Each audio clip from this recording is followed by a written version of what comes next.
Hebreos, en el capítulo 22.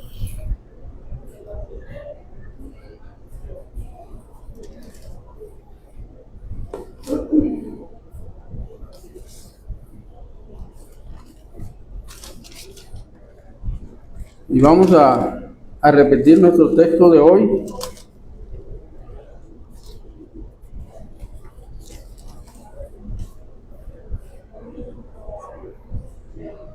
Dice así: pero el que no tiene estas cosas, tiene la vista muy corta, es ciego, habiendo olvidado la purificación de sus antiguos pecados.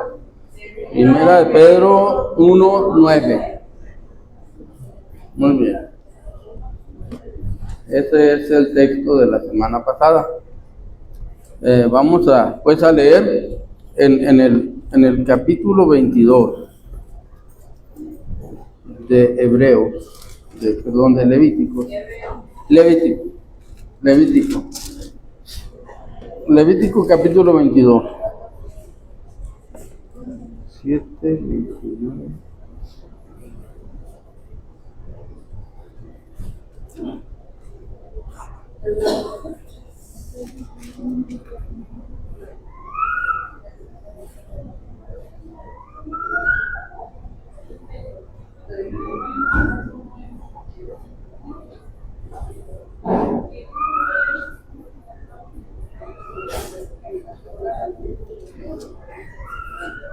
Bien, vamos a leer, alternadamente vamos a leer el capítulo 22.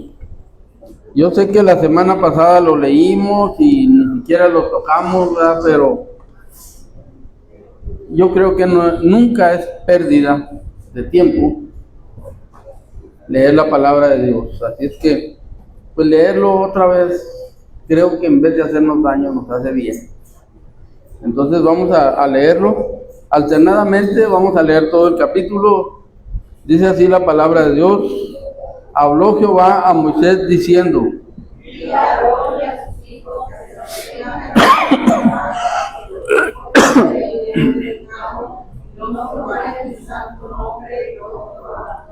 diles, todo varón de toda vuestra descendencia y en vuestras generaciones que se acercare a las cosas sagradas que los hijos de Israel consagran a Jehová, teniendo inmundicia sobre sí, será cortado de mi presencia, yo Jehová.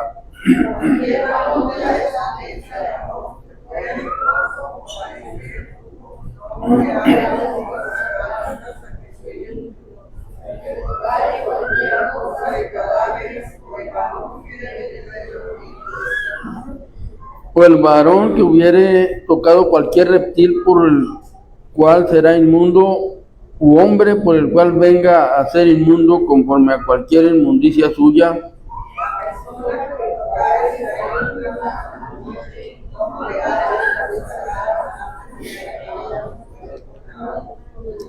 cuando el sol se pusiere, será limpio y después podrá comer las cosas sagradas, porque su alimento es.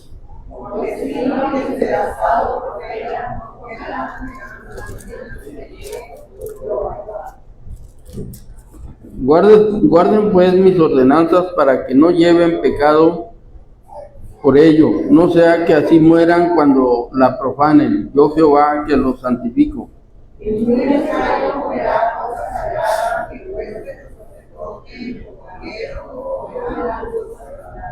Mas cuando el sacerdote comprare algún esclavo por dinero, éste podrá comer de ella, así como también el nacido en su casa podrá comer de su alimento. La hija del sacerdote se casare con varón extraño, no pecará la regla de las cosas sagradas. Pero si la hija del sacerdote fuere viuda o repudiada, y no tuviere prole, y se hubiere vuelto a la casa de su padre, como en su juventud, podrá comer del alimento de su padre, pero ningún extraño coma de él.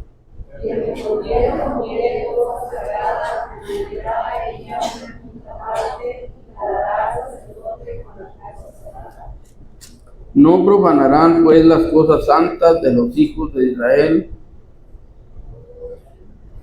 las cuales apartan para Jehová.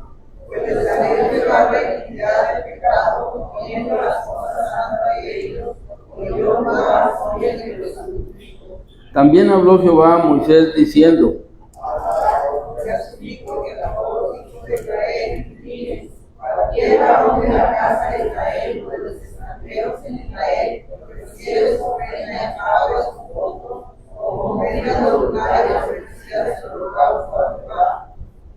para que sea acepto ofreceréis machos sin defecto de entre el ganado vacuno, de entre los corderos o de entre las cabras. Ninguna cosa que haga defecto ofreceréis, porque no será acepto por vosotros. Asimismo, cuando alguno ofreciere sacrificio en ofrenda de paz a Jehová para cumplir un voto, o como ofrenda voluntaria, sea de vacas o de ovejas, para que sea aceptado, será sin defecto. Ciego, quebrado, humillado, hermoso, hermoso, orgulloso, no ofreceréis esto a Jehová, y de ellos seréis penas encendidas sobre la cara de Jehová. Me brinqué de más. Buey o carnero que tenga de más o de menos, podrás ofrecer por ofrenda voluntaria, pero en pago de voto no será acepto. No ofreceréis a Jehová animal por testigo de hijo, agarrados o cortados, ni de mano de extranjeros tomarás estos animales para ofrecerlos como el pan de vuestro Dios, porque su corrupción está en ellos, hay en ellos defecto, no se os aceptarán. El becerro o el cordero o la cabra, cuando naciere, 7 días estará mamando de su madre, mas desde el 8º día en adelante será acepto para ofrenda de sacrificio encendido a Jehová. Sea vaca o oveja, no le queréis en un mismo día a ella y a su hijo. Y cuando ofreciere sacrificio de acción de gracias a Jehová, lo sacrificaréis de manera que sea aceptable. En el mismo día se comerá, no dejaré de ir para 2 días, no pagar. Guardad pues mis mandamientos y cumplidlos, yo Jehová. Y no profanéis mi santo nombre para que yo sea santificado en medio de los hijos de Israel. Yo Jehová que os santifico, que os saqué de la tierra de Egipto para ser vuestro Dios. Yo, Jehová.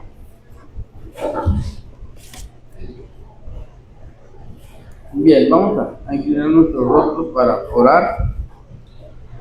Padre nuestro que estás en los cielos, santificado sea tu nombre y alabado y glorificado, Señor. Pues te alabamos porque sabemos que eres el único digno de la honra, de la gloria, de la alabanza, de la obediencia y pues de todo lo que pides de cada uno de nosotros para vivir en una comunión íntima contigo, Señor. Ayúdanos, Señor, para que al leer tu palabra podamos sacar el provecho y el beneficio, Señor, que a través de ella nos dejaste desde que fue escrita, porque sabemos que este es el propósito, Señor, de que nos instruya y que tu Espíritu Santo nos guíe, Señor, para entenderla y para también aprender a ponerla en práctica, Señor, porque sabemos que son 2 cosas diferentes. A veces entenderla es más fácil que ponerla en práctica, pero pedimos de tu ayuda, Señor,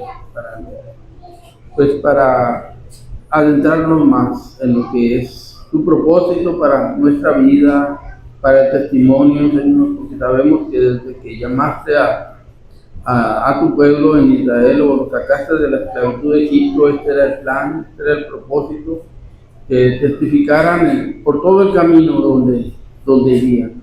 Señor, y pues creemos que eso es lo que pides de cada uno de nosotros, que testifiquemos de todos los beneficios que hemos recibido de ti, Señor, porque son incontables, son invaluables, Señor, porque sabemos que pues nada de lo que has hecho por nosotros le podríamos poner un precio comparado a lo que el mundo aprecia, Señor.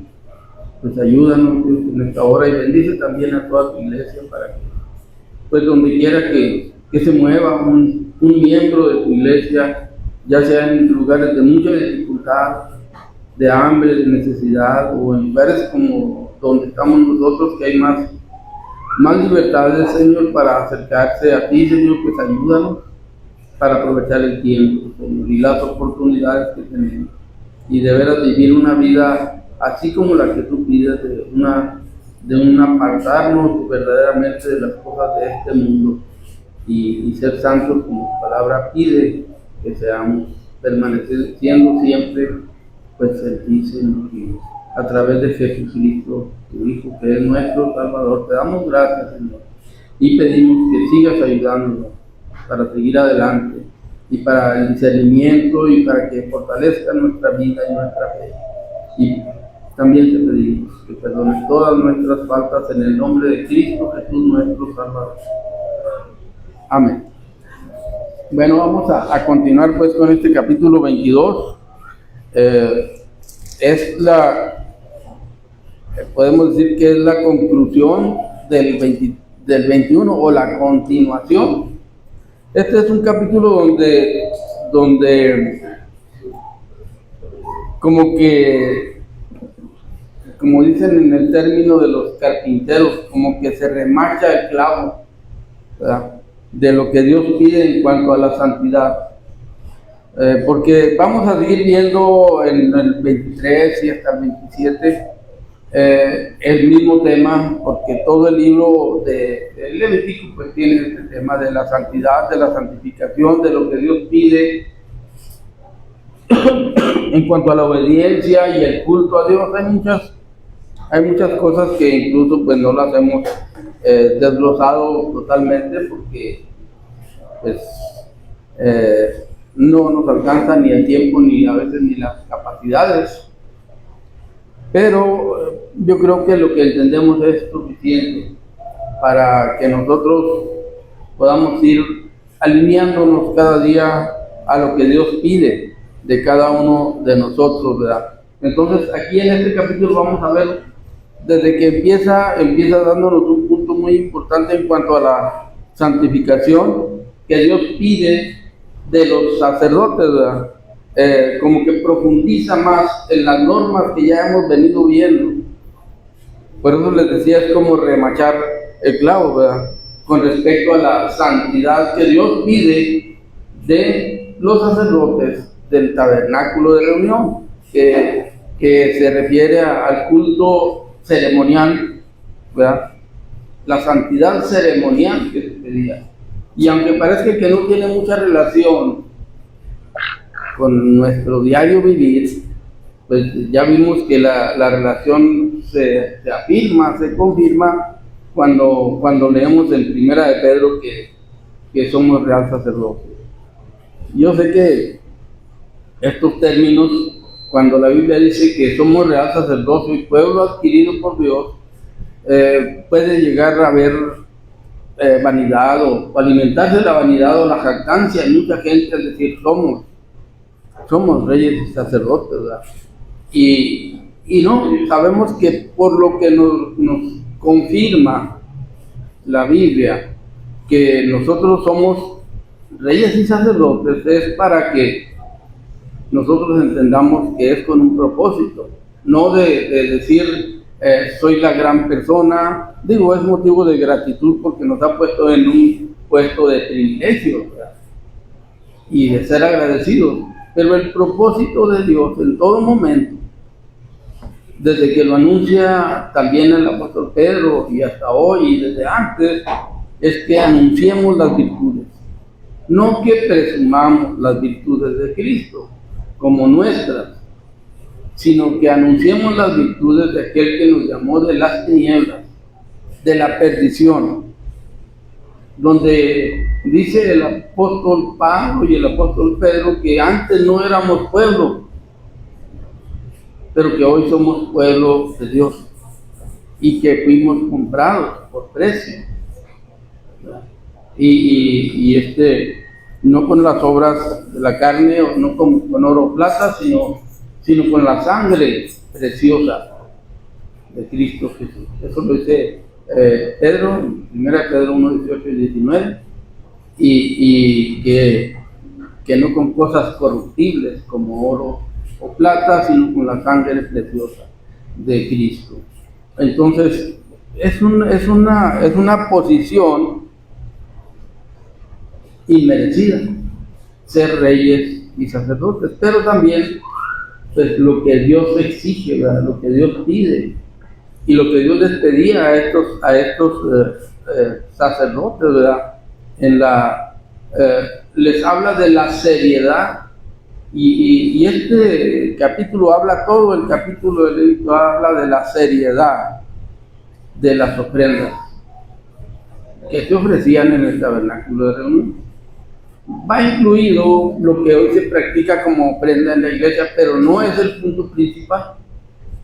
Lo trata totalmente, pero el punto principal es lo que Dios pide como ofrenda, ¿verdad? Ya lo vimos ahorita, que fuimos comprados por precio, pero también nos dice el apóstol Pedro que vosotros también, como piedras vivas, sed edificados como casa espiritual, ¿verdad? Y sacerdocio santo para ofrecer sacrificios espirituales aceptables delante de Él por medio de Jesucristo. Entonces, cuando hablamos del sacerdocio, nos habla de la seriedad de lo que es participar del sacerdocio en el Nuevo Testamento. Nosotros, como hijos de Dios, como piedras vivas, tenemos que entender que debemos ser edificados. Esa es la ofrenda que Dios pide de nosotros.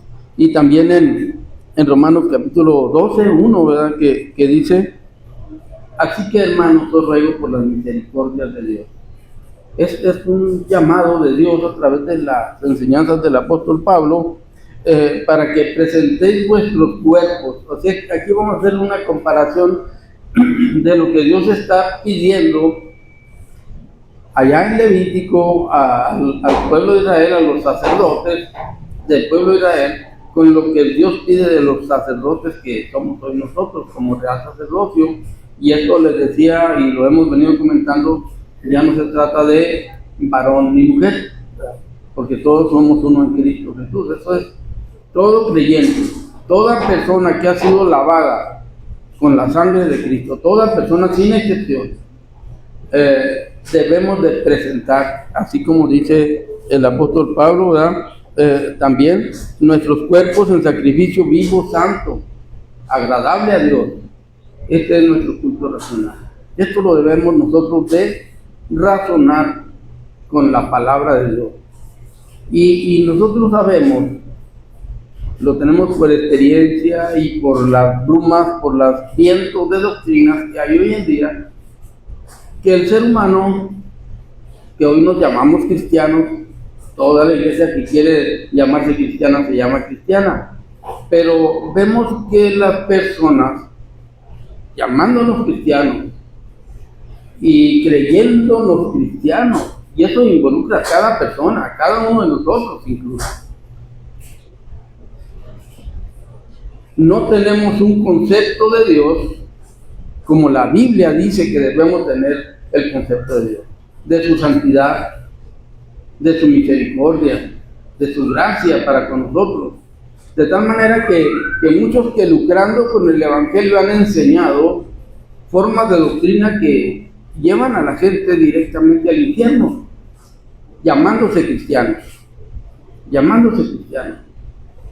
creyéndose cristianos, porque tienen un concepto erróneo de quién es Dios. Es más, tienen un concepto erróneo de quién es Cristo. Lo pueden llamar Cristo, Salvador, Redentor, pueden llamarlo casi de la grandeza que cualquier cristiano verdadero lo llama y lo reconoce, pero al final no reconocen que así como es eterno el Padre, es eterno el Hijo, como Hijo. Entonces allí vamos viéndonos que se va teniendo una idea distorsionada de lo que es Dios. Y eso lo vemos a través de toda la religión, pero claramente lo vemos en los fundamentos de la Iglesia Católica, que es la madre de la ramera, ¿verdad? como dice el Apocalipsis, que es la primera que a muy grandes pasos se desarrolló siendo una doctrina diabólica, totalmente diabólica. Pero como era en mucho tiempo, en muchas épocas de la historia, después de que Cristo murió en la cruz del Calvario, en muchas épocas ha sido la reina del mundo esa doctrina. De tal manera que todavía sus efectos alcanzan para la condenación de muchas personas que hoy, creyéndose cristianas, viven la vida que el mundo vive, así como la vive el mundo, sin importar, porque eso a mí me enseñaron, porque eso yo aprendí, a ese Dios yo conocí, y no se dan cuenta que no conocen a Dios verdadero, no lo conocen. Entonces, nosotros tenemos que analizarnos también, porque en esta iglesia somos una iglesia pequeña, somos 50 miembros, o 60, no sé cuántos. Y mucha gente dice que somos poquitos. Y comparados con los grandes movimientos, pues somos una iglesia pequeña, un pequeñísimo remanente. Todavía en este pequeño remanente faltamos algunos de hacer un análisis completo de qué es nuestra vida, de quién es Dios, de qué hizo por nosotros, de qué tan santo es el ministerio de Cristo. Y entonces esto es lo que vamos viendo aquí en esta parte. ¿Por qué? Porque esta enseñanza que estamos viendo hoy, como la venimos viendo en todo Apocalipsis, aunque venimos viendo acerca de rituales de culto, de sacrificios, y hemos visto que a través de todo Levítico, todo lo que entra de la puerta del atrio, del tabernáculo de reunión hacia adentro, todo tipifica a Cristo, aún los corderitos, los cabritos que eran sacrificados, los utensilios que se usan para el sacrificio, los muebles del tabernáculo, todas las cosas representan a Cristo. Y entonces nosotros vemos en estas partes que todo lo que nos enseña Levítico acerca de estos sacrificios contiene principios, y eso es lo importante, contiene principios eternos. Aunque nosotros vemos aquí que les mandaba que corten el cuello, que coman el pecho, la espaldilla, lo demás es para el pueblo, para el oferente, y la grosura es para Dios, se quemaba para Dios, en lo que se refiere a la ofrenda de paz. ¿Por qué digo la ofrenda de paz? Porque la ofrenda de paz es la que representa toda la obra de Dios y la obra de Cristo, y al pueblo de Dios, a la iglesia de Cristo. En la ofrenda de paz, el pueblo de Israel, y esto es lo que está tratando aquí, este capítulo 22, el pueblo de Israel, cuando llevaba la ofrenda de paz, convivían familiarmente. Y en esa ofrenda de paz, la espaldilla y el pecho eran para los sacerdotes, hijos de Aarón, para Aarón y todos sus hijos. Era su alimento. Y el día que lo llevaban y ofrecía a alguien una ofrenda de paz, pues se mataba la víctima que llevaban, se degollaba, se derramaba la sangre y se quemaban todas las grosuras, todos los dentros, como ofrenda de paz para Dios.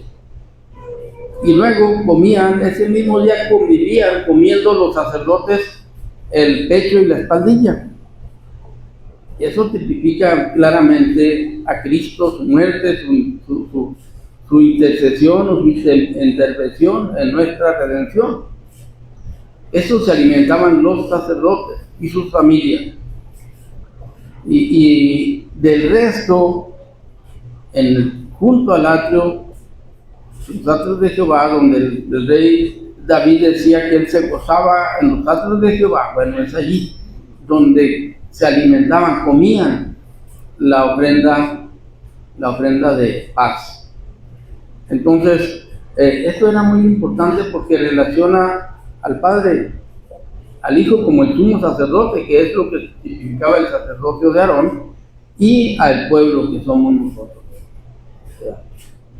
De tal manera que esta era una convivencia, como cuando nosotros nos reunimos en la iglesia para alabar a Dios. Ese era el culto que se llevaba a cabo en el tabernáculo de reunión cuando había ofrendas de paz. Todas las ofrendas son muy importantes y tenían un propósito, pero esta ofrenda era la que hacía una convivencia que se relaciona con el Padre, con el Hijo y con el pueblo,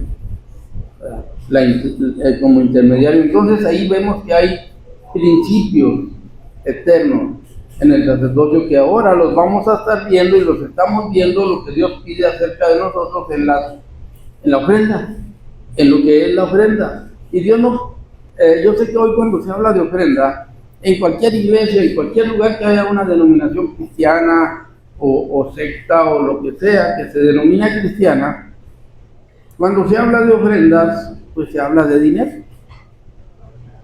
Se habla de dinero. Pero aquí no se habla de dinero. Se habla de ofrendar nuestras vidas. Y eso le pedía a Dios de los sacerdotes, que entendieran que vivían para Dios. Que lo que ellos hicieran testificaba de quién es Dios, de la santidad de Dios. Por eso en nuestros capítulos vemos que cada vez que les da una orden, todo Levítico hace eso, pero cada vez que da una orden firma, Dios firma, yo Jehová, porque yo Jehová soy santo, porque yo Jehová soy santo y lo saqué de la esclavitud de Egipto. Siempre vamos a ver que está firmado por Dios todo lo que se está diciendo aquí. Entonces hemos venido viendo en todo Levítico que todo en el tabernáculo representa a Cristo, ¿verdad? Pero estos principios, ya sin contar el cabrito, el animal que se sacrificaba en el altar, porque pues ese es Cristo para nosotros, el Cordero de Dios que quita el pecado del mundo. Ya eso, ya nosotros, esos rituales ya no los tenemos que hacer, pero esos rituales de santidad pedía Dios en el pueblo de Israel. Pero queda el principio que traspasa, que es eterno y que Dios pide de nosotros, ¿verdad? Que es la reverencia, la entrega, la santidad, la obediencia que pide de nosotros. Eso es exactamente lo mismo que pedía del pueblo de Israel. Y dice aquí en el versículo 1 y 2, dice: habló Jehová a Moisés diciendo: di a Aarón y a sus hijos que se abstengan de las cosas santas que los hijos de Israel me han dedicado, y no profanen mi santo nombre, yo Jehová. Y luego si leemos este versículo, solo vamos a decir, bueno, ¿qué no les había dado ya Dios a los sacerdotes? El alimento de que era para ellos la espaldilla y el pecho que les tocaba comerse, porque aquí dice: en ninguno, di a Aarón y a sus hijos que se abstengan de las cosas santas que los hijos de Israel me han dedicado, y no profanen mi santo nombre, yo Jehová. Pero cuando leemos en el versículo 2 nos damos cuenta a qué se refiere. Dice: diles todo varón de toda vuestra descendencia, en todas vuestras generaciones, que se acercase a las cosas sagradas, esto es, a todo lo que los hijos de Israel presentaban, que los hijos de Israel consagran a Jehová, teniendo inmundicia entre sí. Aquí se trata de que no les está quitando el derecho que tienen de comer las cosas consagradas. Ese sigue siendo su derecho, que lo vimos cuando vimos la ley del sacrificio de paz, ¿verdad? En el capítulo 7, que vimos las leyes de este sacrificio de paz. Dice por aquí en Levítico 28, bueno, en el 27, no, sí, el 28, el Levítico 7, 28, cuando habla de lo que es la ley de los sacrificios y habla de la ley del sacrificio de paz, habló más Jehová a Moisés diciendo: habla a los hijos de Israel y diles: el que ofreciere sacrificio de paz a Jehová traerá su ofrenda del sacrificio de paz ante Jehová. Sus manos traerán las ofrendas que se han de quemar ante Jehová. traerá la grosura con el pecho y el pecho para que sea mecido como sacrificio mecido delante de Jehová.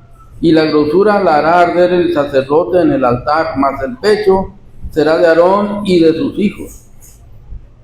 Esto es de lo que está refiriéndose allá, todo lo que era allá de ellos. Y daréis al sacerdote para ser elevada en ofrenda a la espaldilla derecha de vuestros sacrificios de paz. Esto le tocaba al sacerdote que la ofrecía. Dice en el 33, el que de los hijos de Aarón ofreciere la sangre de los sacrificios de paz y la grosura, recibirá la espaldilla derecha como porción suya. Porque he tomado de los sacrificios de paz de los hijos de Israel el pecho que se mece y la espaldilla elevada en ofrenda, y lo he dado a Aarón el sacerdote y a sus hijos como estatuto perpetuo para los hijos de Israel. Esa es la porción de Aarón y la porción de sus hijos de las ofrendas encendidas a Jehová, desde el día en que los consagró para ser sacerdotes de Jehová. Esto era ya, pero aún así les dice, pero tengan mucho cuidado por la santidad que representan, por lo que tipifican estas ofrendas, de no comer de estas cosas por todas sus generaciones, de todos los descendientes, teniendo inmundicia entre sí. Si son inmundos por las cosas que ya hemos venido viendo a través de todo Levítico, que Dios prohibía que un sacerdote no se acercara. De hecho, la semana pasada y la antepasada estuvimos viendo unas cosas que hasta parece curioso, ¿verdad? Ver cómo el principio de lo que veíamos acerca de un cojo, de un ciego, de todo eso que era, no podían acercarse por la santidad que tipifica o que representa el tabernáculo de reunión. Había muchas cosas que no podían hacer, otras que sí podían hacer, porque allí es claro y también nos enseña que participaban. Todos esos que estaban marcados en el capítulo 21, como que no podían hacer ciertos rituales. Yo creo de una persona que estaba imposibilitada para ir a ofrecer el sacrificio al altar. Yo creo que lo que les tocaba hacer lo hacían con gusto, porque estaban contentos de ser un linaje escogido. Eran un linaje escogido, así tuvieran los defectos físicos que tuvieran, ellos eran un linaje escogido, pertenecían al sacerdote. Podían comer de las cosas santas y de las cosas santísimas, o sea, de todo podían alimentarse, pero también participaban en algunas cosas de lo que es el sacerdocio. Entonces ellos decían, bueno, esto me tocó a mí, y en esto me voy a santificar, ¿verdad? Y se necesitaba que fueran también personas que se santificaran, como hoy en día. Cada uno de nosotros igual el llamado es parejo, porque todos hemos sido llamados en Cristo Jesús, reyes y sacerdotes, para anunciar las virtudes de Cristo. Así como este pueblo de Israel tenía esta obligación y era llamado a una santidad muy estricta, así es con nosotros igual. Y a veces cuando no tenemos una percepción clara de quién es Dios, del poder de Dios, de su poder, de su potencia, de omnisciencia, de su omnipresencia, y pensamos que es un Dios, casi tenemos registrado un Dios como que hay por tener un Dios, pero yo vivo la vida que el mundo vive. Entonces no hay problema, de eso está lleno ahorita, pero es gente que está engañándose, creyendo que conoce a Dios, no le conoce. Entonces no hay un esfuerzo por nada, ningún esfuerzo, nada más que pues un segundo después de muerto o un minuto después de muerto, esta cantidad de gente que existe con estos tipos de creencias va a convencerse, va a conocer la verdad, y entonces va a ser demasiado tarde. Van a conocer la verdad. Y por eso les digo, y por eso la Biblia nos dice que nos debemos escudriñar a nosotros mismos. ¿Y qué nos escudriña a nosotros? Aquí les dice a los sacerdotes que se deben de lavar, para ser limpio. Y a nosotros nos dice que lo que le dijo a la samaritana, que Él es el agua de vida, que calma el padecer. Y dice, les dijo a los apóstoles, ustedes ya todos son limpios por la palabra que os he hablado. Y qué bueno, ¿verdad? Que Él habló palabras muy buenas, muy santas, muy benéficas para nosotros como cristianos. Pero, ¿qué tanto sabemos de lo que Cristo habló? Investigando personalmente, porque esto es personal. Esto no se trata de lo que me digan en la iglesia, lo que dijo fulano de tal, lo que escribió en tal libro, no. Se trata de escudriñar nosotros la palabra de Dios, escudriñar las escrituras. Se trata de darnos cuenta que lo que nos limpia es conocer en qué estamos fallando, en qué hemos fallado, qué concepto tenemos de quién es Dios. Ahora, ¿qué concepto tenemos de quién es Cristo? Todavía más allá. Porque dice en San Juan 14, habla acerca de un concepto que es muy conocido en cuanto a lo que piensan muchas doctrinas hoy en día de quién es Jesús, ¿verdad? Dice por aquí en Primera de Juan, no, en San Juan, capítulo 14, Cristo tuvo un altercado con Felipe y con Tomás, y ellos tenían una idea, una concepción errónea de quién es Cristo. Creían que lo conocían porque andaban tras de él, porque vivían siguiéndolo. Ahora no se diga de Judas, ¿verdad? Pero bueno, Judas era un agazapado ahí entre el grupo. Pero los que sí querían aprender le preguntaron a Jesús. Eso nos dice a nosotros: pregúntenme a mí, pregúntenle a mi palabra, ¿verdad? A lo que yo dije. Entonces, Felipe le dijo: Señor, muéstranos al Padre y nos basta, en Juan 14:8. Ya tenían mucho tiempo caminando con Jesús y Cristo los regaña, ¿verdad? Y Jesús le dijo: tanto tiempo hace que estoy con vosotros y no me han conocido, Felipe. El que me ha visto a mí, ha visto al Padre. ¿Cómo pues dices, muéstranos al Padre y nos basta? ¿No crees que yo soy en el Padre y el Padre en mí? Las palabras que yo hablo, no las hablo por mi propia cuenta, sino que el Padre que mora en mí, Él hace las obras. Créanme que yo soy en el Padre y el Padre en mí, de otra manera créanme por las mismas obras. De cierto os digo, el que en mí cree, las obras que yo hago, él hará también, y aún mayores hará, porque yo voy al Padre. Entonces, vemos que el que no cree en Cristo, como el Hijo eterno de Dios, la misma esencia de Dios. ¿Cuánta gente hay? Doctrinas que se llaman doctrinas cristianas, que viven, que tienen años, siglos, enseñando que Cristo no es Dios, que no es la misma esencia, porque no perciben correctamente. ¿Por qué no perciben correctamente a Dios? Por una sencilla razón. Es nomás una la razón. No le conocen. No le conocen, pero creen que le conocen. Nosotros vemos que hoy hay millones, sumados con la Iglesia Católica, millones de personas con ese tipo de doctrinas de error, creyendo que van al cielo, y todavía cada vez que van a misa, ¿saben qué hacen? O cada vez que van al culto a la iglesia donde creen de esa forma, cada vez que van les afirman y les confirman que van al cielo, que tienen vida eterna, y se los comprueban con la Biblia. Pero la vida eterna es Cristo.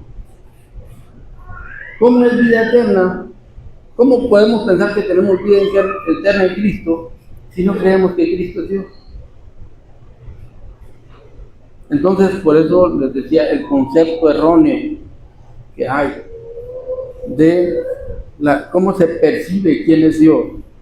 Y aquí vemos que Cristo dijo: no, nada de eso.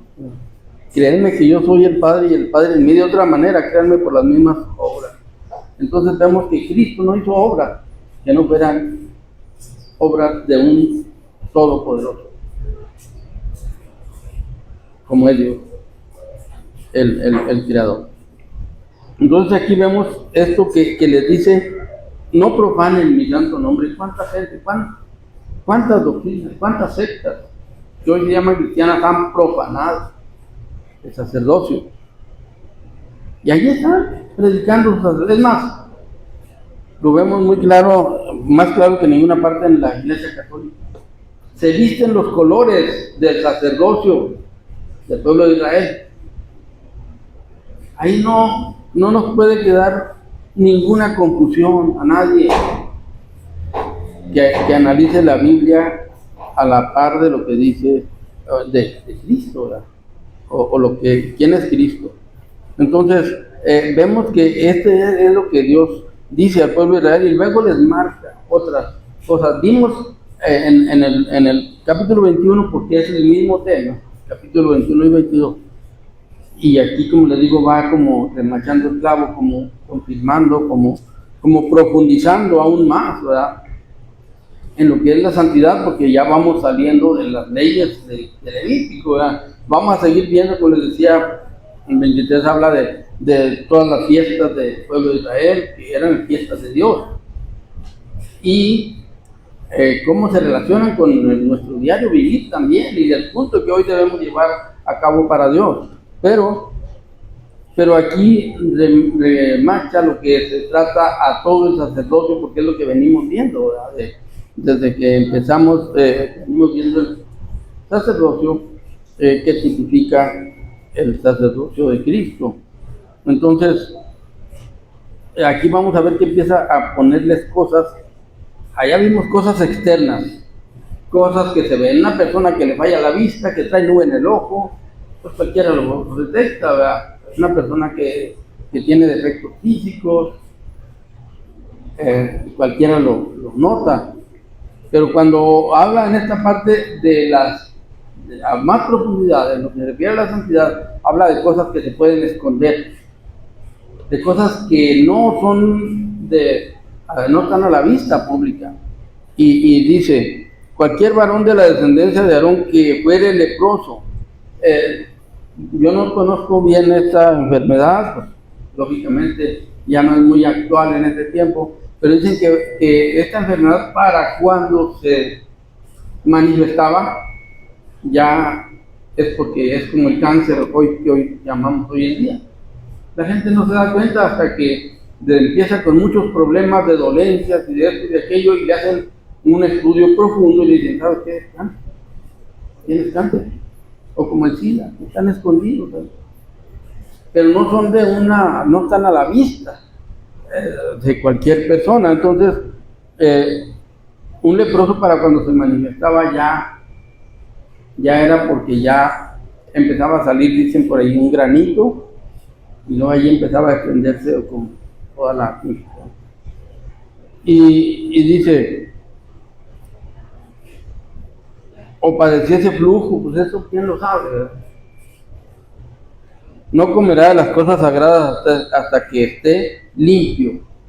Eso se puede esconder. Ya les he platicado la historia de un señor que tenía ese tipo de enfermedades, que se lo pegó una mujer por allá, pero él era un hombre muy correcto en su hogar y se portaba bien, y nunca le dijo a su familia. Él se la pasaba tratándose de esconder y de curarse en secreto, pero de repente un día ya no pudo y tuvo que ser llevado a un hospital, y era conocido de nosotros, de Valo y mío, en Lomas, y de repente lo llevaron y le dijeron: ya no tiene remedio, ya le quedan pocos días de vida, porque él escondió su enfermedad, porque no estaba fácil de que la detectara la gente, ¿verdad? Entonces pudo esconder esa enfermedad hasta que lo llevó a la muerte. Y esto tiene mucho que ver. Esto tiene mucho que ver con nosotros, con nuestro diario vivir, de cómo escondemos. cosas. Ahora, nosotros tenemos un beneficio grandísimo hoy en día, porque sin que cuando nosotros en nuestro corazón hay intenciones de pecado, que nadie lo sabe, no necesitamos ni siquiera decirle a la gente, a las personas, pero sincerarnos delante de Dios. Y entonces Dios tiene la respuesta, tiene la solución para nuestra enfermedad, para nuestro pecado, y Él nos va a perdonar. Por eso aquí nos enseña el proceso de lo que tenía que hacer el sacerdote. No comerá de las cosas sagradas hasta que esté limpio. Hay muchas cosas, y está bien marcado, que un creyente no debería de participar cuando está cometiendo ciertos pecados escondidos. ¿Pero qué va a pasar? No, sí puedo participar, nadie sabe, pero sabe Dios. Ese es el problema. Y es cuando empezamos a engañarnos a nosotros mismos con nuestras prácticas, nuestros pensamientos enfermizos, ¿verdad? Que a veces tenemos, que empezamos a justificar las cosas. Entonces dice, y luego va más, cualquiera que toca cosa, no comerá de las cosas sagradas hasta que esté limpio. El que tocare cualquier cosa de cadáveres, o el varón que hubiera tenido derramamiento de semen, o el varón que hubiera tocado cualquier reptil por el cual será inmundo, u hombre por el cual venga a ser inmundo conforme a cualquier inmundicia suya, la persona que lo tocare será inmunda hasta la noche y no comerá de las cosas sagradas.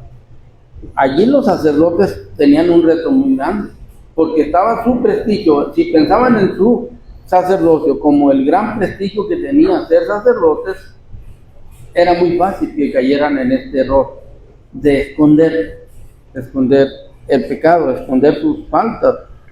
¿Quién se va a dar cuenta que yo toqué a una persona, verdad? O que yo tuve alguna de estas cosas como para tener que ir a lavarme, ¿verdad? Dice aquí, la persona que tocare será inmunda hasta la noche y no comerá las cosas sagradas antes que haya lavado su cuerpo con agua. ¿Qué quiere decir? Tenía que reconocer, porque ya al lavarse le van a decir, ¿por qué te lavas? ¿Por qué te bañas? Le podían preguntar, no, pues es que me cayó tierra, no se valía. Ya se sabía que si alguien se sentía que tenía que lavarse con las aguas de la fuente, o cualquier sacerdote de lavacro, era por algo. Si no es que estaba cumpliendo con un ministerio, entonces era porque algo traía. Entonces dice, hasta que haya lavado su cuerpo con agua. Cuando el sol se pusiere, será limpio y después podrá comer de las cosas sagradas, porque su alimento es.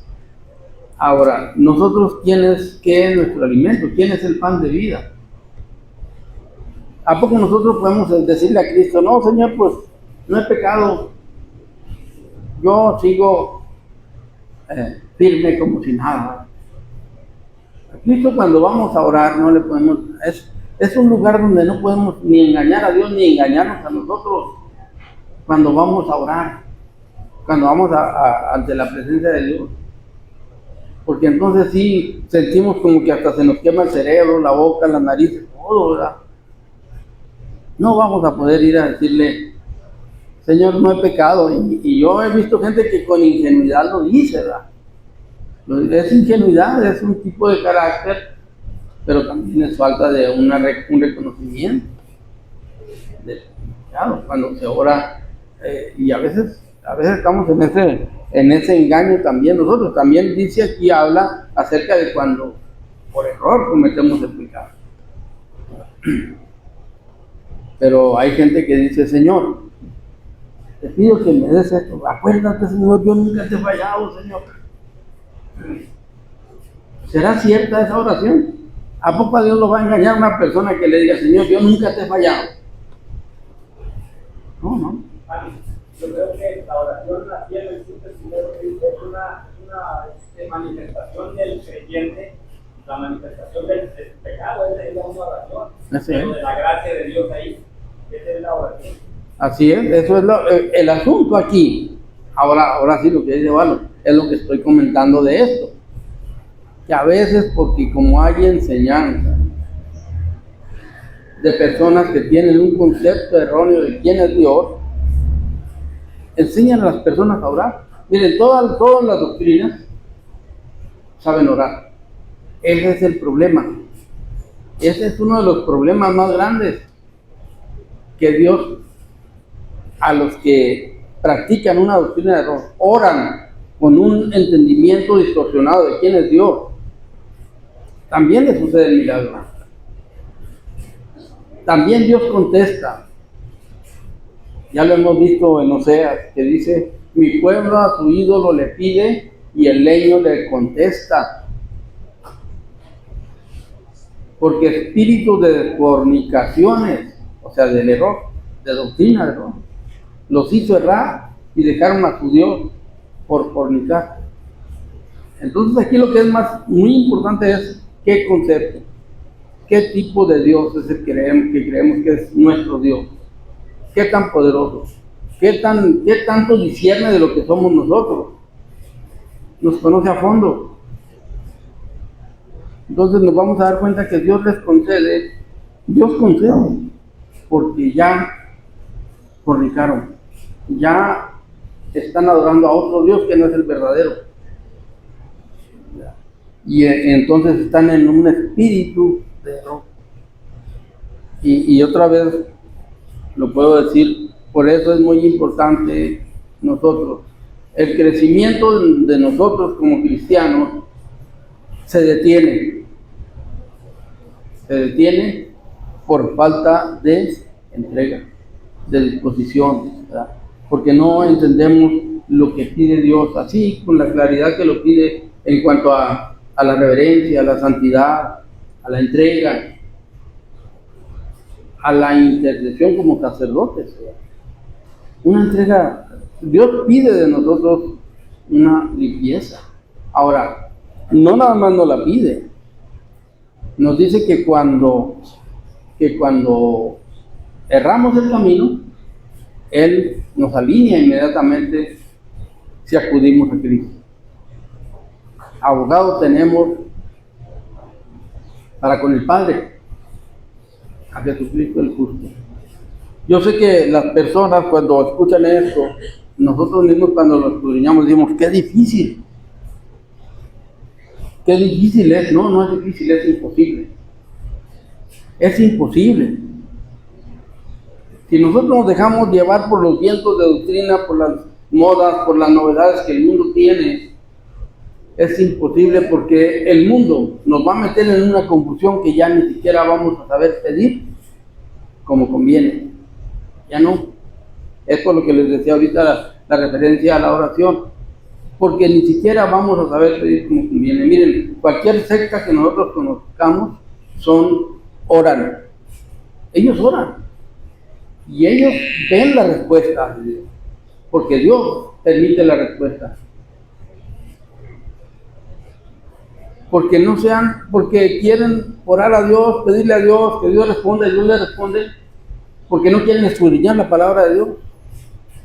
Ese es el meollo del asunto, el problema más grave que hoy celebramos o estamos los cristianos es que la Biblia todos los días entendemos y creemos que la debemos de leer, pero no la leemos.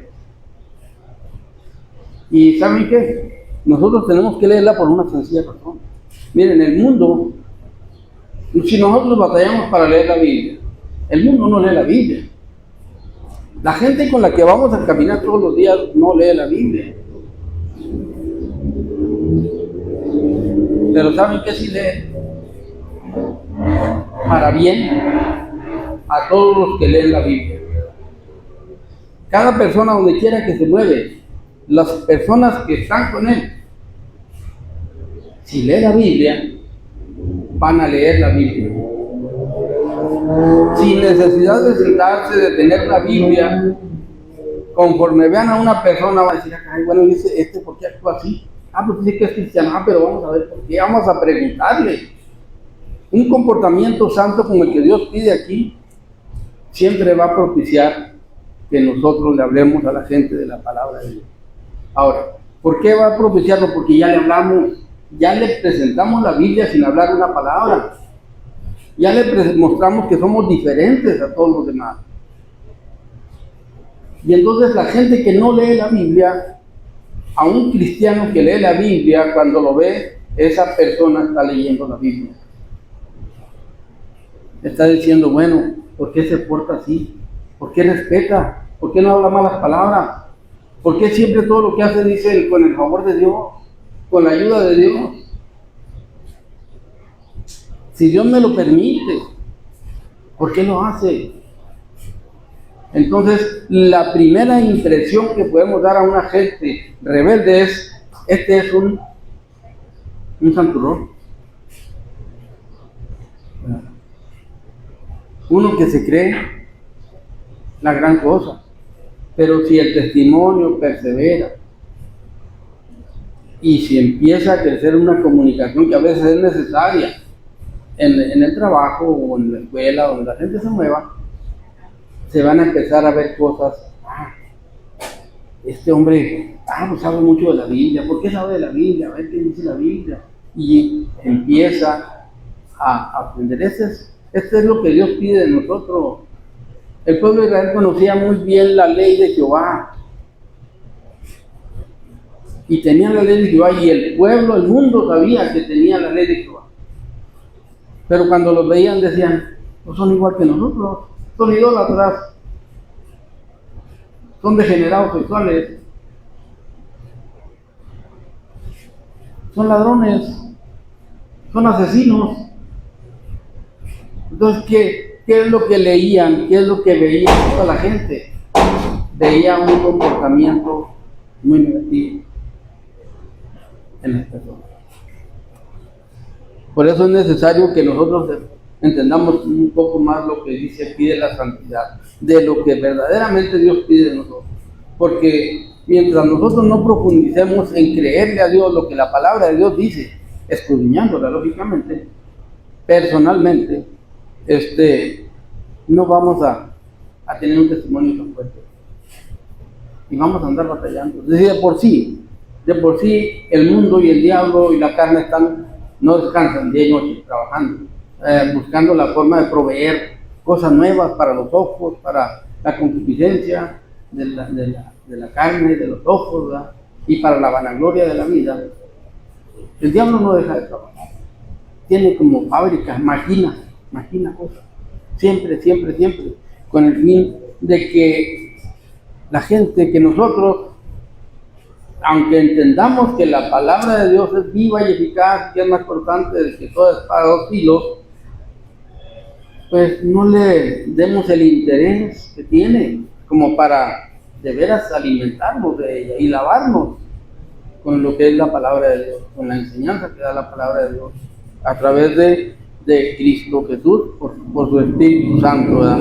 Entonces, dice, mortecino despedazado por piedra no comerá, contaminándose en ello, yo Jehová. Guarden pues mi ordenanza, para que no lleven pecado por ello, no sea que así mueran cuando la profanen. Yo Jehová que os santifico. Y cuando nosotros vemos que serán apartados, serán separados que del pueblo, esta es una realidad que yo creo que así es. ¿Sabes qué? Estás en pecado, tú no puedes participar. Pero resulta que todavía Dios va más allá.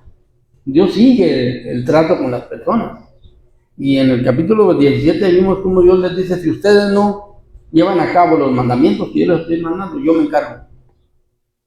encargo. Y eso es lo que Dios ha tenido que hacer siempre, porque la verdad es que los sacerdotes nunca cumplieron con el propósito de la santidad que Dios pedía, o muchos. Yo digo que puede haber habido algunos sacerdotes o algún sacerdote muy entregados, ¿verdad? Incluso creo que Aarón así fue, pero muchos que fallaron, en muchos.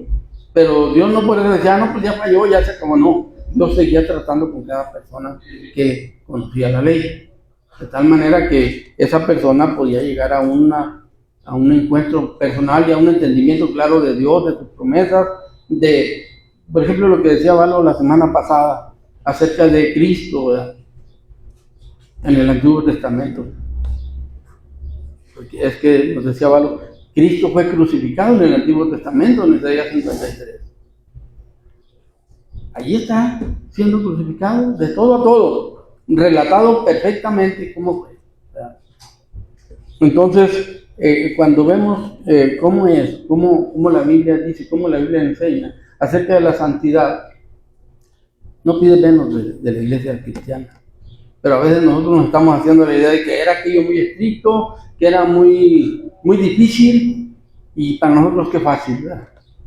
Pecar y ya como quiera le llevamos, nadie se da cuenta de eso, es lo que pasa.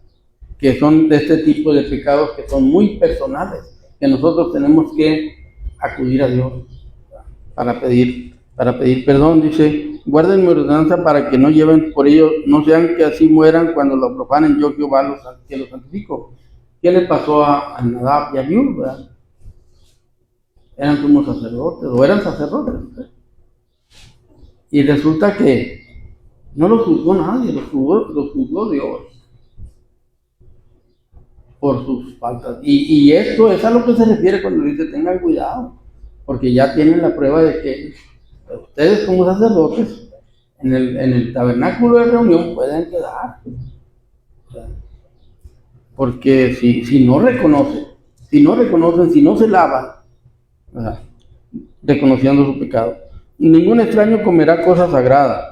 Ahora aquí nos habla de lo que, cómo se relaciona, cómo relacionarnos con las personas, aunque sean familia, aunque sean amigos. Hay un límite en la convivencia entre amigos que nosotros debemos siempre de guardar. Porque los amigos deben de entender que nuestra prioridad como cristianos es servir a Cristo, es testificar de Cristo. Eso lo debe saber cualquier amigo, cualquier compañero, donde quiera que nosotros nos movemos. Dice en el capítulo, versículo 10, ningún extraño comerá cosa sagrada. El huésped del sacerdote y el jornalero no comerán cosas sagradas. El sacerdote podía tener hospedado a personas en su casa, invitados,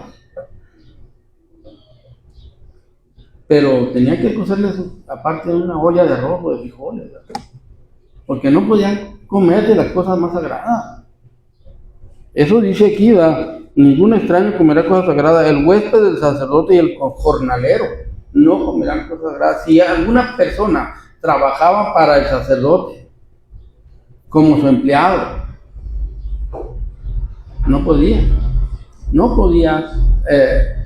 comer de lo más sagrado. Los santos no se los podía, de los santos no le podía dar, del pecho y la espaldilla que cocinaban en su casa, eso no le tocaba a ninguno. Tenía que comer otra cosa. Yo creo que el sacerdote el día que tenía invitados decía, no comemos este cabrito, vamos a comer sopa.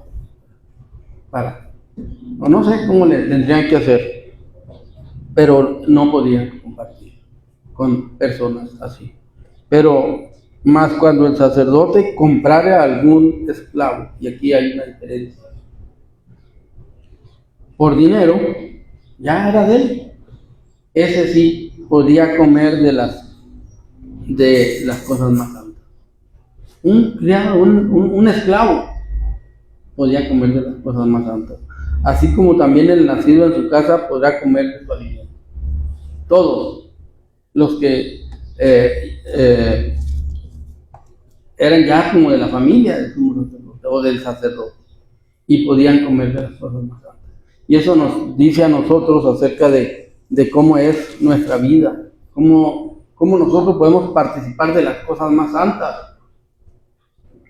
Porque así como estos jornaleros, nosotros fuimos comprados por precio. Es la única forma en que una persona puede ser un verdadero sacerdote. pertenecer al linaje de esta nación santa, porque es un pueblo adquirido por Dios, un pueblo comprado con su sangre. Y entonces vemos que ahí es como el ministerio que nosotros tenemos es tan exclusivo o personal que nosotros debemos de medir las distancias con las personas que tratamos. Y a veces queremos tratar a las personas como si fueran cristianos, como si fueran creyentes, aunque no lo sean. Y nosotros a veces nos pasamos de bondadosos, se puede decir, de lo que Dios no extiende su bondad para allá, llamar hermanos a los que no son cristianos, con tal de que no nos vayan a estigmatizar, que no nos vayan a marcar como fanáticos, como religiosos. Empezamos a pensar que todos los que se llaman cristianos son cristianos. No es cierto. Cristo, Pablo dijo, ni los judíos que descienden de Abraham son judíos todos. Entonces vemos que nosotros tenemos que tener cuidado en cuanto a los límites, ¿verdad? Que debemos de que marcar donde quiera que nosotros nos movemos, ¿verdad?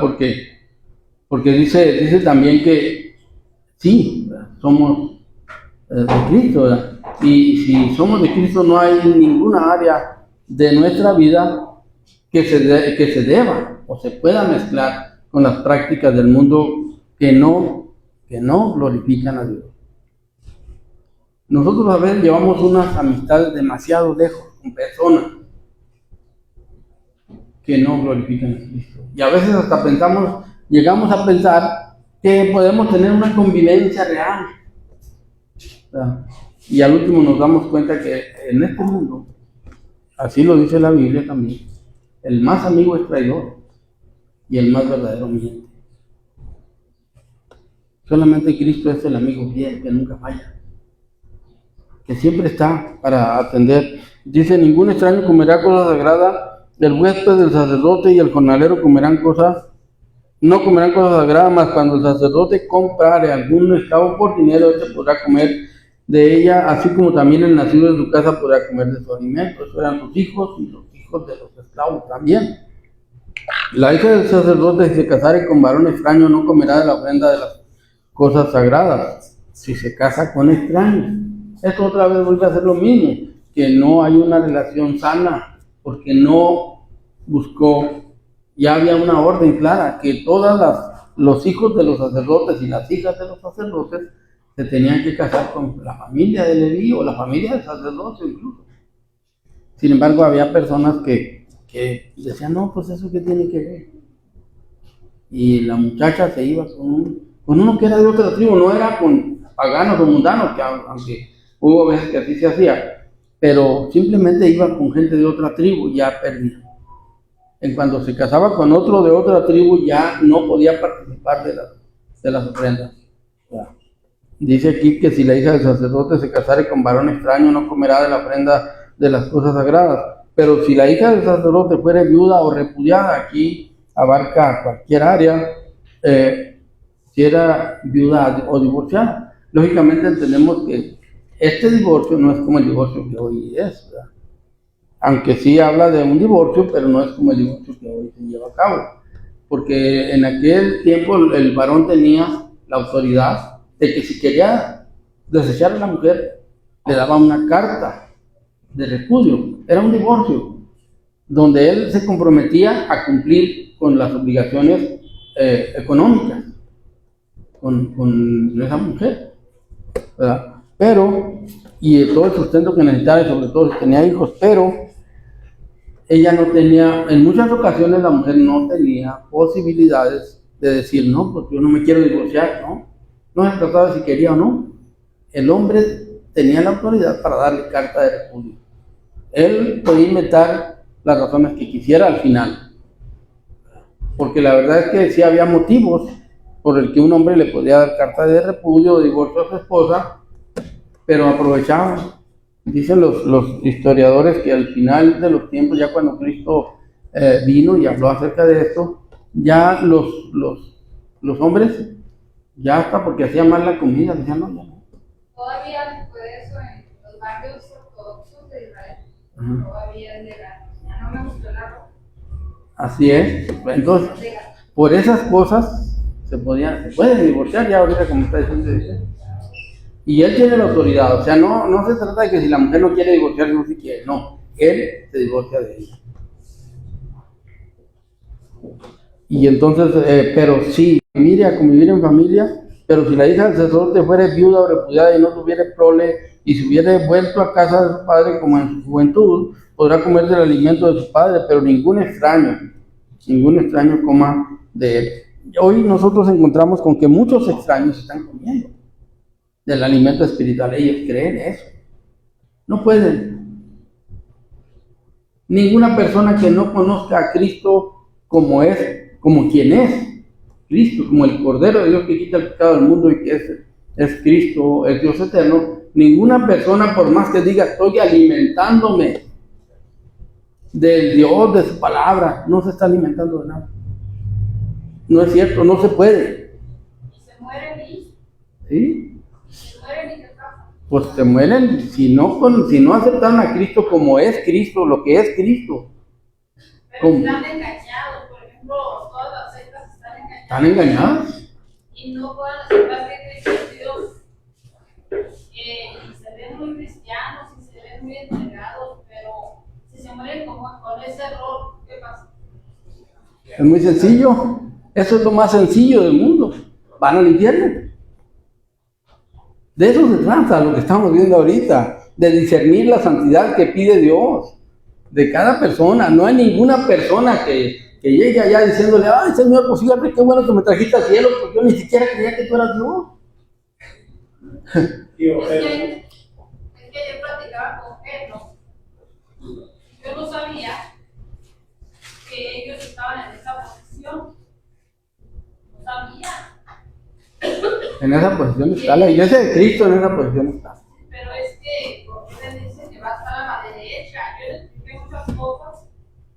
Que no voy a decirle a Pablo, a Toña, que les explique con rayitas y palitos. Ya le hemos explicado muchas veces. Valo le he explicado, yo le he explicado. Digo, pues Pablo viene y habla muy bonito y todo. Como que dicen, no me mortifica, porque yo lo alcancé a mortificar ayer. O sea, me predica, habla.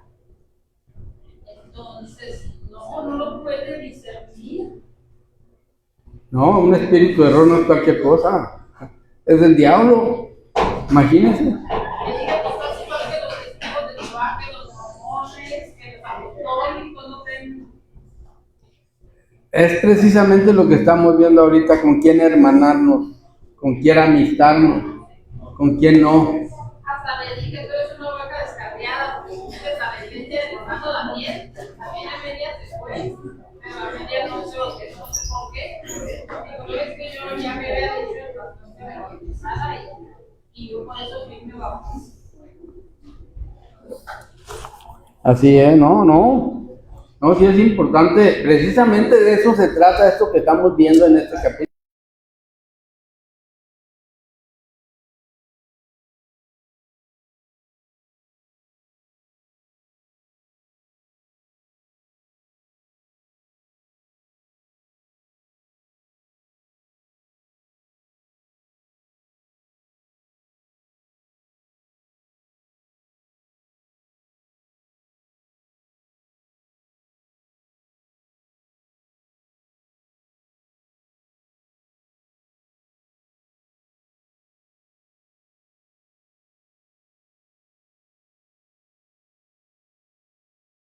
A Cristo como el Salvador, sino como un hombre de negocios, un emprendedor que les va a dar todo. Pero durante la casi hora que estuvimos platicando con él era hablar malas palabras. Pero ya cuando a mí me llamó la atención que me había dicho que él se había bautizado, le pregunté, ¿y dónde te bautizaste? Para saber por qué dices tantas malas palabras.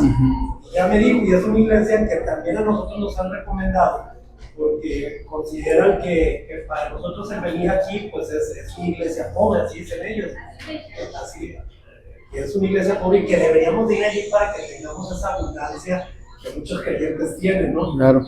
Entonces ya ahí nos quedamos Ida y yo, o sea, ¿cómo puedes estar creyendo tú durante un rato que esa persona ya es creyente y no lo es, porque no es creído en Cristo como tu Salvador, sino como un emprendedor más, uno de negocios, un director de Canacintra, es Cristo, y ya. Así es, sí. No, y es muy difícil porque ahí hay que aplicar discernimiento, pero también fe y valor. O sea, tuvimos valor y nos ha dolido mucho. sí, pues sí, no está tan fácil. Ya no sabemos qué hacer para reparar porque es una persona que queremos mucho, que él es el fotógrafo del santo. Eso, Es una cristiana. Y ¿cómo desaprovechamos una hora? No le dijimos una broma. No, pues sí, pues qué bueno. bueno, es un principio. Hay que prepararnos para otro encuentro, ¿verdad? Porque no, la verdad es que uno es así en muchas ocasiones, ¿eh? Para cuando le cae el 20 a uno ya no entró. Hay personas, ¿verdad? Hay personas que son muy fáciles de entrar. Ahí vemos otras que batallamos un poco más. Pero siempre hay que estar con esa idea, con ese propósito, ¿verdad? De ir entendiendo eso. Miren, lo que estamos viendo ahorita acerca de la santidad del sacerdocio del tabernáculo de reunión, pues ahí al sacerdote, al sumo sacerdote lo marca bien claro. Le dice, mira, cuando tengas un invitado en tu casa, no le puedes dar de lo de la casa. No lo puedes tomar como uno de la familia, como un amigo. Aunque te platique y te diga, tú no lo puedes invitar. Entonces, nosotros tenemos que ir a ese entendimiento de que cuando la santidad que Dios pide no es un juego. No se trata de un juego. ¿Por qué? ¿Por qué no se trata de un juego? Porque lo que Cristo hizo por nosotros. Cuando Cristo murió en la cruz del Calvario sucedieron muchísimas cosas. No es nomás que lo colgaron. A nosotros exteriormente vemos que lo colgaron, que le pusieron clavos, que le traspasaron el corazón con una lanza. Todo eso vemos nosotros, ¿verdad? Pero, ¿qué estaba viendo Cristo? ¿Qué estaba sufriendo Cristo? ¿Qué estaba soportando Cristo por nosotros? ¿Verdad? Él la hizo por todo tipo de pecados que lo convirtieron en un maldito en ese instante. Miren, ahí soportó cáncer, sida. ¿Qué más podemos mencionar que él soportó ahí? ¿Por qué? Por eso una persona enferma de cualquier enfermedad, de cualquier enfermedad, puede encontrar respuesta en Cristo. De cualquier tipo de pecado, adúlteros, fornicarios, ladrones, asesinos. Él en ese momento fue todo. Hay una ilustración que una vez escuché que yo sé que la entendemos todos, pero cuando yo la escuché, cada vez que escucho ese versículo me hace un dolerme en el corazón, como claro. Cristo hizo con nosotros, y es de que cuando dice el versículo, como es necesario que como la serpiente fue levantada en el desierto, así se ha levantado Cristo. Entonces dice, ¿por qué la serpiente representa a Cristo en ese versículo? Porque la serpiente siempre ha representado a Satanás. Sí, y fue porque Cristo fue hecho maldición. Fue maldito. Tal cual todo el pecado, lo más bajo que haya habido en el mundo. Y eso fue por nosotros, o sea, ahí estaba lo más bajo de mis pensamientos, lo más bajo de cualquier pecado en ese momento en Cristo. Así es. Y a veces no nos ponemos a meditar, a pensar en eso, ¿verdad? En eso que Cristo cargó. Pues Cristo no fue maldito de palabra, fue maldecido por todo lo que nosotros, las maldiciones que nosotros proferimos y hacemos, y toda la humanidad, y no es un poquito de gente. Entonces, por eso cuando oímos ese canto que dice, levántate maldito, decimos que feo le dice. No, le están diciendo bonito. Toda vez que analizamos lo que significa, lo que le sucedió a Cristo por causa de nosotros pensaríamos un poco más en la santidad que Dios pide de nosotros, y lo que Dios pide de nosotros en nuestro diario vivir para testificar de quién es Cristo hoy para nosotros, y entenderlo y predicar lo que Él es nuestro Dios y Salvador, ¿verdad? Hay un canto que se cantaba allí en Casa del Rey, no se canta casi en ninguna parte, más lo he oído, que dice, ¿quién es Jesús para nosotros hoy? Jesús es nuestro Dios y Salvador. Jesús es nuestro Rey. Jesús es nuestra roca. Es nuestro Dios. Y eso no lo entiende mucha gente, ¿verdad? Es nuestro Dios, ¿verdad? Salvador y Redentor, algo así. Entonces, lo describe totalmente. Nosotros a ese punto debemos llegar a entender, a discernir qué tanto vale nuestra vida. No vale nada. Sin Cristo no vale nada nuestra vida, no es nada. Es basura, es algo que se va a ir a quemar en el infierno por la eternidad. Sin Cristo es lo que somos. Si nosotros no nos nace un poquito de valor cuando conocemos a Cristo en cuanto a lo que debemos de hacer para testificar, entonces todavía no nos ha amanecido como debería. Estamos más dormidos que lo que creemos estar. Bueno, para terminar, es en el capítulo Mateo 5. En Mateo capítulo 5 está el texto que vamos a aprender. 5, 23. Por tanto, si traes tu ofrenda al altar, estamos hablando de la ofrenda. Esa es la santidad que Dios pide, en la ofrenda. Al altar, y ahí te acuerdas de que tu hermano tiene algo contra ti, deja ahí tu ofrenda delante del altar y anda, reconcíliate primero con tu hermano. Entonces ven y presenta tu ofrenda. Esa es la importancia de la ofrenda. Si nosotros no hemos ofrendado nuestra vida hacia Dios, lo demás que hagamos de nada sirve. Dios les bendiga en Mateo 5, 23 y 24. Para la semana que entra, le dejamos el lugar a Gertrude.